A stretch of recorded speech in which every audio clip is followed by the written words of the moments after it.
오늘은 고린도후서 11장 16절부터 33절입니다. 그 중에서 29절에서 30절만 읽겠습니다. 누가 약하면 내가 약하지 아니하며 누가 실족하게 되면 내가 애타지 아니하더냐. 내가 부득불 자랑할진대 내가 약한 것을 자랑하리라. 아멘. 오늘 말씀의 제목은 약함을 자랑하다입니다. 강함만을 추구하는 세상에서 약함을 자랑한다면 어떨까요? 이효진 자매라는 한 자매 이야기입니다. 아기였을 때 참 예뻤는데 3살 되던 어느 날 엄마가 잠시 외출한 사이에 끓는 물에 손을 엎으면서 얼굴과 왼손에 3도 화상을 입었습니다.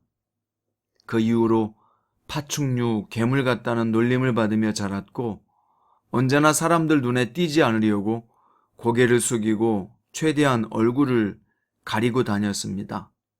무려 35년 동안 어둠뿐인 인생이었고 태어난 것을 저주했던 삶을 살았습니다. 그러던 어느 날 예수님을 만났고 자신이 얼마나 하나님의 큰 사랑을 받은 사람인지 알게 되었습니다. 외모와는 상관없이 자신은 너무나 하나님께 예쁜 딸이라는 것을 깨달으면서 비로소 자신이 얼마나 아름다운 보석인지 알게 된 것입니다.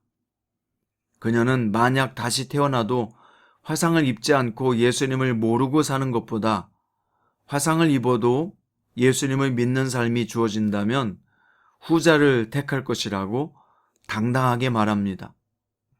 그녀는 하나님께 내 약함을 자랑하라는 말씀을 듣고 그대로 순종하기 위해서 책까지 펴냈습니다.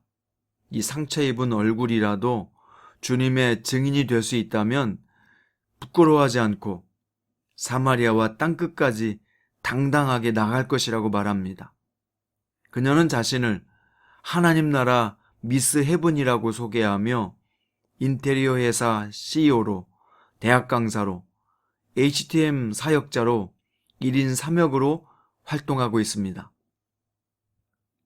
세상에서는 약함을 자랑하는 것이 조롱의 대상이 될 수 있지만 하나님 안에서는 약함이 이렇게 아름답게 빛나는 보석처럼 될 수 있습니다. 이게 하나님을 믿는 사람이 누리는 기쁨이요, 행복입니다. 오늘 본문에 보면 바울은 자신의 약함을 자랑합니다. 그런데 사실 그는 자랑할 것이 많은 강자였습니다. 그는 베냐민 지파의 혈통과 대학자 가말리엘의 문화생이자 로마의 시민권자요 3개 국어에 능통하고 철학과 지식에 뛰어났기 때문입니다.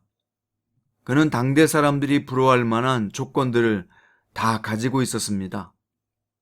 예수님을 진정으로 만나기 전까지는 그는 이런 강한 스펙들을 자랑스러워했고 이것을 지키려고 애를 쓰며 살았던 사람이었습니다. 그런데 하나님의 은혜가 임하자 모든 것이 바뀌고 말았습니다. 그렇게 자랑스러워했던 것들이 배설물처럼 여겨지고 부질없는 헛된 자랑에 불과하다는 것을 깨닫게 된 것입니다.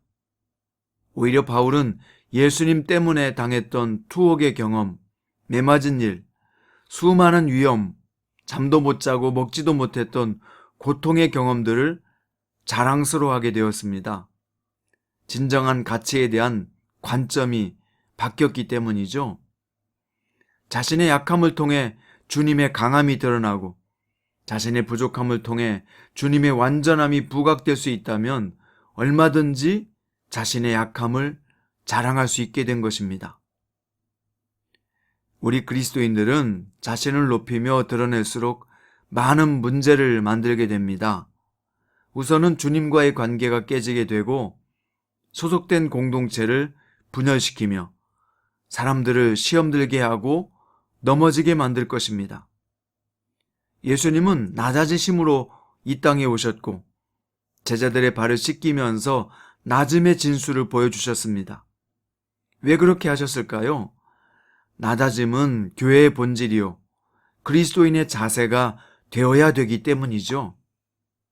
교회는 낮아지는 사람들이 많아질 때 건강한 교회로 자라나며 강한 사람들이 많아질 때 썩은 교회로 변질하게 됩니다. 교회는 낮아지고 섬기며 심지어 목숨을 내어놓는 순교자들의 희생으로 진정한 부흥을 이룹니다. 우리는 예수님처럼 낮아져야 하고 사도 바울처럼 약한 것을 자랑해야 합니다. 나의 자랑은 오직 예수님의 십자가여야 합니다.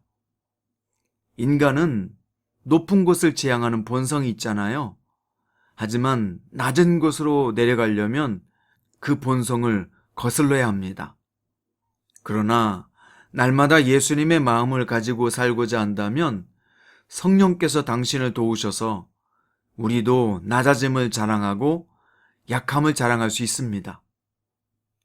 세상은 강함을 자랑할 때 빛이 나지만 그리스도인은 약함을 자랑할 때 진정으로 빛이 납니다. 그때 자신의 부족함에도 불구하고 일하시는 주님을 높이게 되기 때문입니다. 여러분, 여러분의 약한 것은 무엇입니까?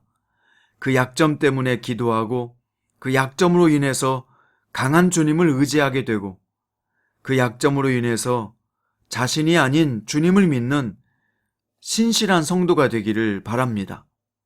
오늘 또 주님 앞에서 약하시고 세상에서는 강해지는 이 놀라운 영적인 비결을 삶 가운데 실천하는 주님의 제자들 되기를 축원드립니다. 기도드리겠습니다. 주 예수님, 오늘 또 신실하신 주님을 찬양합니다. 약함을 주셔서 감사드립니다. 우리는 이 약함을 통해 강해지는 비결을 배웠습니다. 약함을 통해 일하시는 주님을 바라보게 되었습니다. 오늘 또 약하오니 이끌어 주시고 가르쳐 주시고 생각나게 하셔서 강하게 쓰임받게 하시옵소서. 주 예수님의 이름으로 기도드립니다. 오늘은 복음성가 약할 때 강함 주시네를 첨부하여 올리겠습니다. 함께 이 찬양으로 영광을 올려드리겠습니다. 오늘 또 승리하시길 바랍니다.